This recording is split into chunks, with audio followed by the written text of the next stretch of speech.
अस्सलामुअलैकुम वरहमतुल्लाहि वबरकातुहू। मैं एक ज़रूरी गुजारिश लेकर आप हज़रात की खिदमत में हाजिर हूँ कि अब हमारे रियासत तेलंगाना और रियासत आंध्र प्रदेश में इलेक्शंस बिल्कुल ख़रीब हैं। 4-6 महीने में इंशाअल्लाहुल अज़ीज़ अब इलेक्शन होने वाले हैं और ये हम तमाम के लिए एक बहुत बड़ी अपॉर्चुनिटी है कि हम अपने जो है हक़ के लिए इस इलेक्शंस का मुकम्मल तौर पर फ़ायदा उठा सकते हैं। क्योंकि हम अक्सर देखते हैं कि हमारे जब खिलाफ में कोई बात होती है तो हम रोडों पर उतरकर एहतजाज करते हैं, अपने जलसों से हम एहतजाज करते हैं और बड़े बड़े रैलीज हम एहतजाज के तौर पर निकालते हैं।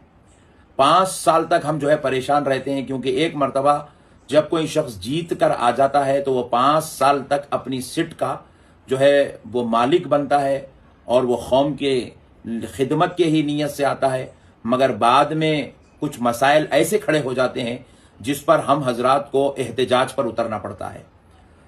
और हम जो है बड़े बड़े एहतजाज दर्ज करा चुके हैं। हिंदुस्तान की तारीख गवाह है, मुसलमानों ने इतने बड़े बड़े एहतजाज दर्ज करवाए हैं, शायद ही हिंदुस्तान की तारीख में इतने बड़े एहतजाज किसी ने किए हो। लेकिन आप जरा गौर कीजिएगा, उसके बावजूद भी हम कहीं ना कहीं नाकामी की सूरत देख रहे हैं। वजह यह है कि जब वो वक्त आता है अपने हक को इस्तेमाल करने का, हम उस वक्त खामोश हो जाते हैं और बेकार वक्त में उठ के हम जो है पुकारा करते हैं। इसीलिए मैं आपको इस बात पर तवज्जो दिला रहा हूं, क्योंकि अब इलेक्शन आ रहे हैं और आप गौर कीजिएगा, हमारे पास वोट करने का एक बहुत बड़ा हक है। हमारे पास वोट एक बहुत बड़ी ताकत, बहुत बड़ी कुव्वत है। हम उस आदमी को चुनकर 5 साल के लिए एमएलए सीट पर, एमपी सीट पर, चीफ मिनिस्टर सीट पर, प्राइम मिनिस्टर की सीट पर बिठा सकते हैं जिसको हम चाहते हैं। अल्लाह ने हिंदुस्तान में मुसलमानों को एक बेहतरीन मौक़िफ़ अता किया है। अल्लाह ने हमें वो सलाहियत दी है, वो इज्जत दी है कि हम जिसको वोट करते हैं वही शख्स हमारे इलाके का एमएलए होता है, एमपी होता है और वही शख्स चीफ मिनिस्टर, प्राइम मिनिस्टर की चेयर पर बैठता है।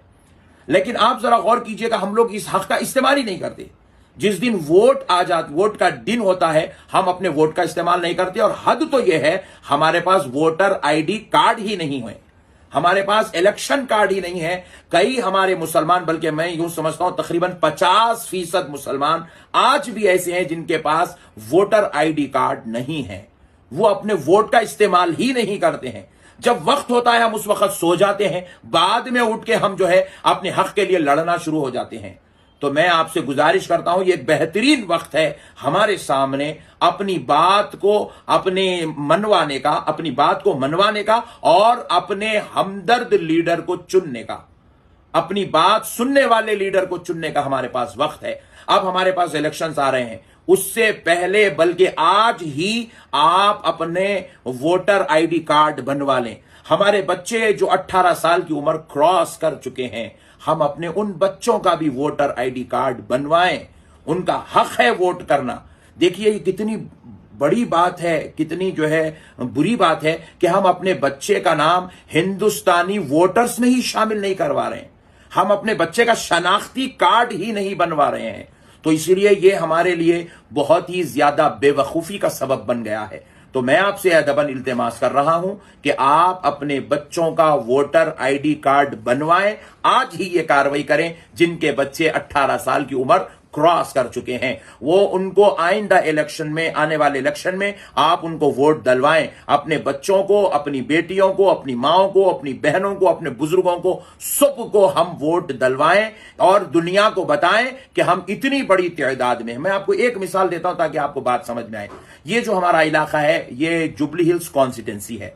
यहां पर गुज़िश्ता 2018 में जो इलेक्शंस हुए थे, उसमें यहां का जो वोटिंग परसेंटेज था वो 45.6% यहां का परसेंटेज था। यानी कि 45.6 यहां का जो है वोटिंग परसेंट था। लेकिन आपको मालूम होना चाहिए जब 45% लोग अगर वोट कर रहे हैं तमाम ऑल कम्युनिटीज के मिलाकर, तो फिर उसमें मुसलमान के वोट कितने परसेंट होंगे आप जरा अंदाजा लगाइए। इससे अंदाजा होता है कि मुसलमान के वोट बमुश्किल 15 से 20%, 15 से 18% वोट है। अब 15 से 18% वोट यानी कि तादाद उसकी अगर आप देख लें तो कितनी होती है, बमुश्किल 30,000 से 35,000 मुसलमानों ने वोट किए। जबकि हमारी कॉन्स्टिट्यूंसी में मुसलमान कितने हैं वोट डालने वाले, तकरीबन 1 लाख से जायद हैं। आप अंदाजा कीजिए आज भी हमारा तकरीबन 60 to 65% वोटर वोटों से दूर रहता है, अपनी बात मनवाने से दूर रहता है, अपने लीडर को चुनने से दूर रहता है। आप किसको चुनना है आपकी मर्जी है, आप जिसको भी चुनना चाहते हैं, जो लीडर आपको पसंद हो आप उसको जरूर चुनिएगा, उसको जरूर MLA, MP, chief minister, prime minister आप जरूर चुनिएगा। लेकिन आप अपने वोट का इस्तेमाल कीजिए, यह हमारा पहला हक है। एक हिंदुस्तानी होने के नाते हिंदुस्तानियों की फहरिस्त में हमारा नाम, हमारे बच्चों का नाम, हमारी बीवी का नाम, हमारी बहन का नाम, हमारी मां का नाम होना चाहिए, हमारे वालिद भाई का नाम होना चाहिए। अफसोस है हम अपना नाम दर्ज ही नहीं करवा रहे हैं। और फिर उसके बाद हम अगर बोलेंगे कि भाई आप हमारी बात नहीं सुनते हैं, तो फिर आप किसी भी एमएलए, एमपी या एक लोकल से लोकल काउंसलर के पास भी अगर आप जाकर बोलेंगे कि आप हमारी बात नहीं सुन रहे, तो वो लोग तो आपसे यही पूछेंगे, साहब हम आपकी बात सुने कैसा, आप लोगों ने तो हमें वोट ही नहीं किया, आप लोगों ने तो हमें चुना ही नहीं, आपने तो वोट ही नहीं डाला है। जब हम किसी को वोट नहीं डालते हैं तो फिर हम किस बात से उनसे दरखास्त करते हैं कि वो हमारी बात सुने। आपको बात सुनाना नहीं है, आप ऐसे आदमी को मुंतखब करना है जो आपकी बात सुनने वाला हो। आपका यह मौक़िफ़ है, आपका यह हक है, आपके वोट में यह क़ुव्वत है।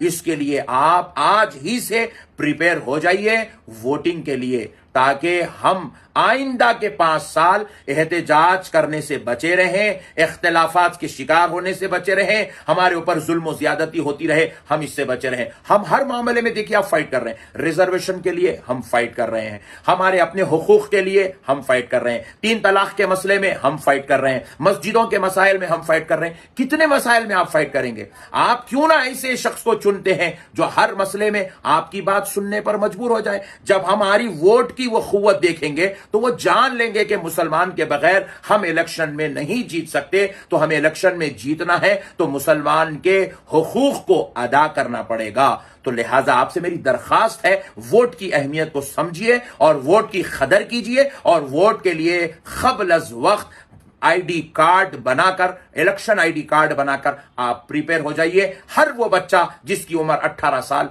हो चुकी है वो वोट देने के लिए तैयार हो जाए। हर बुजुर्ग, हर मां, हर बहन से मेरी ये गुजारिश है। उम्मीद करता हूं कि आप इसको जरूर कबूल करेंगे। अस्सलामु अलैकुम व रहमतुल्लाहि व बरकातुहू।